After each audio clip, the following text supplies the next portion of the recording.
Hey, what is up guys? This is Nishi from MST.TV here, back with another Market Watch episode. So I feel like we're kind of in this weird place with the game right now. Obviously we have the megatins coming out, and that was a huge coolant for a lot of card prices, but everyone is also just waiting for the next ban list to come out so that they know exactly what it is that they're safe to go ahead and buy.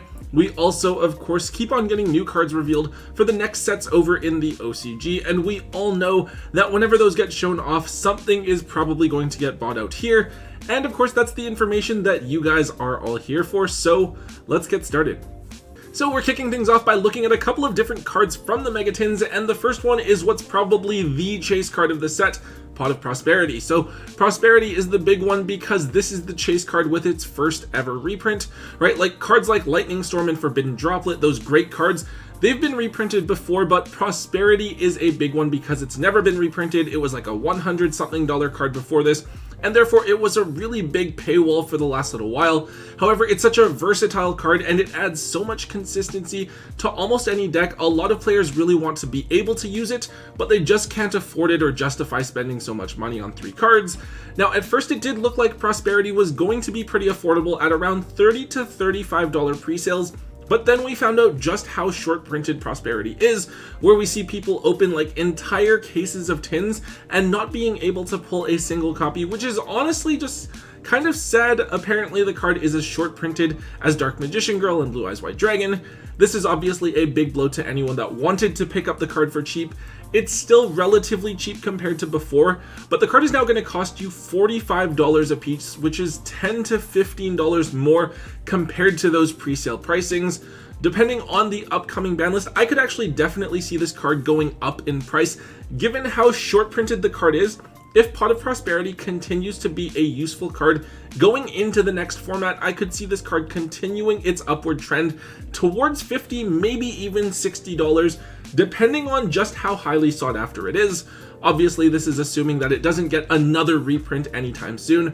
I don't know, it may seem a little bit odd to think that a card that just got a reprint is going to continue going up, but honestly, I wouldn't be surprised given the card's popularity, strength, and price history.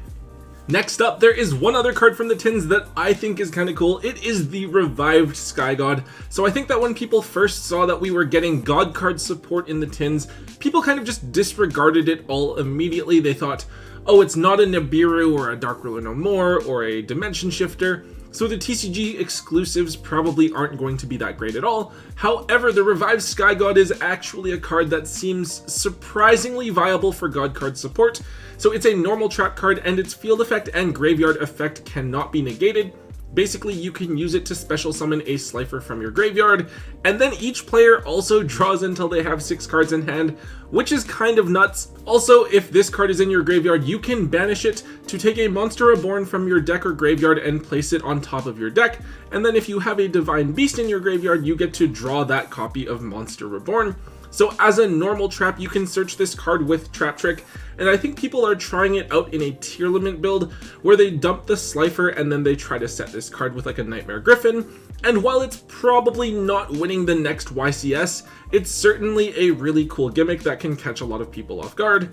On top of that, I believe that this card was actually short printed. I certainly seem to see a lot less of this card pulled compared to some of the other ultra rares from the set. So all of that said, the card was under $1 each when the set first dropped, but it's now actually worth a bit more, up at around the $3 price point for a single copy. I think that overall, the new God card support looks like some pretty solid penny stocks if you can buy them randomly at your locals for like 50 cents or so. I do think that for now, this card is probably only worth picking up at $1, maybe a tiny bit more in trades. But if you guys have tins that you are going to be opening this upcoming week, this is definitely a card of value that you guys should be setting aside and not throwing into your holo bulk. Okay, so talk about random, but we'll briefly here have a look at Crystal Beast Emerald Tortoise. I know, who would have thought I'd be talking about a Crystal Beast on here? So in the tins, we have a new trap card called Rainbow Bridge of Salvation. This is actually a Crystal Beast card, but the on-field effect isn't what we really care about. Rather, it has a graveyard effect where you can banish it from your graveyard and you get to search for a Crystal Beast monster and any field spell from your deck. So it has to be both. This card is kind of crazy though because it's literally any field spell, so that could be Perlerino, Runic Fountain, even Mystic Mine, which will hopefully get banned later this week, but we'll see. Of course, in tier limits, you can mill this card and you get a free double search out of it. Now, that Crystal Beast monster that you are searching is where the Emerald Tortoise comes in because it just so happens to also be an Aqua monster. This means that if you do mill it, your Rainbow Bridge of Salvation isn't dead. You can just shuffle it back in as a material to make a copy of Kikalos, which honestly seems pretty troll, but also not that bad at the same time. Anyways, Emerald Tortoise only has one holo printing available, which is a super rare version from the raw yellow mega pack, and it's actually like a $2 to $3 card right now. In fact, I think if you want a first ed copy, they're actually like $7 to $8 now, which is crazy for a Crystal Beast monster that not even like Crystal Beasts want to play, really. Fortunately, the card does have 5 or 6 different common printings that you can get for less than a quarter. This might be a tech package for you guys to try out if you want to be able to say that you topped your locals while playing a Crystal Beast in your main deck. Next up, let's look at Necro Valley. So this is one I didn't know was so up there, but my friend just mentioned it to me recently. I thought I'd take a look.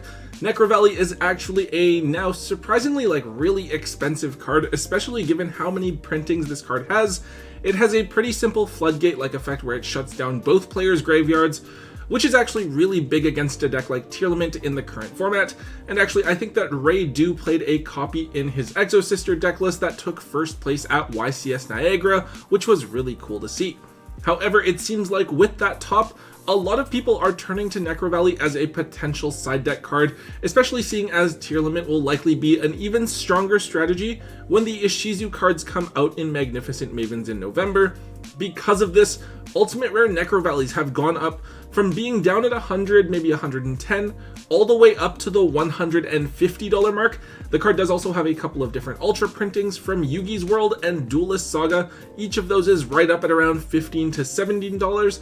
And then aside from that, the card has a few different common and super rare printings. Nothing too crazy, but all of those different printings are going to cost you anywhere from like $3 to $5 each. So if you guys do have some older cards kicking around somewhere, it just might be worthwhile to dig up a few extra copies of Necro Valley and throw them onto the market, just in case Konami decides to drop yet another common reprint of this card on us. Okay, so in the second half here, we're going to take a look at a few different cards that are trending because of upcoming support coming in Photon Hypernova, which is the core set after Darkwing Blast. So one of the main ones here is Lopter, Shadow of the Generator bosses. Now, generators are a strategy that revolves primarily around level 9 monsters. However, Lopter is an on-theme card that allows them to actually use their normal summon, and you can tribute any generator monster you control as a quick effect to special summon a generator monster out of your deck, which is really, really cool. Now, to be honest, I'm not really that big on the new generator cards, and I don't think too many other people were either. So while Lopter did go up in price, it wasn't by too much. So while the card was just $2 a few weeks ago, it is now up to between $4 to $5 a piece. However, this should have been easy to see coming, as Lopter was not included in last year's Megatins, even though it fell within that reprint range. Every single year there are cards that are excluded from the tins, and eventually something that people aren't expecting will end up going up in price, and I guess Lopter is just one of those cards.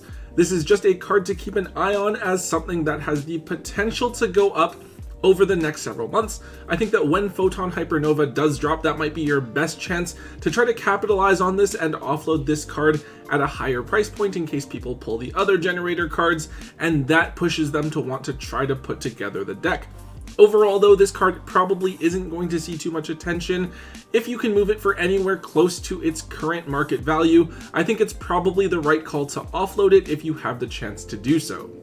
Up next is a card that we did talk about a little while ago. It is number 89, Diablosis the Mind Hacker. So this card is probably pretty well known for being a prize card, as well as being one of the penny stocks of choice for a lot of people from Brothers of Legend. It is a generic rank 7 monster that lets you look at your opponent's extra deck and banish a card from their face down, and it does have a couple of other effects where you can potentially banish more of your opponent's cards face down as well. This basically makes them impossible to interact with, and it's definitely cool to be able to rip apart parts of your opponent's strategy before they have a chance to hit the field. So when we saw the first wave of Kashtira support revealed in Darkwing Blast, it was pretty underwhelming. Sure, the deck could do some cool things, but ultimately it just wasn't great compared to other meta decks, and it looked like other strategies were just going to steal that copy of Fenrir as a new splashable Pankratops. However, now with the new wave of support, the deck is actually pretty viable and looks pretty cool. With that being said, people initially looked at number 89 as a buy. The hype died down after the card was only at like $2 or so, right? People thought the deck was a bust and it kind of fell back down. Now, of course, people have turned their attention back to number 89 once again, and the card is currently up to $5 a piece for the secret rares.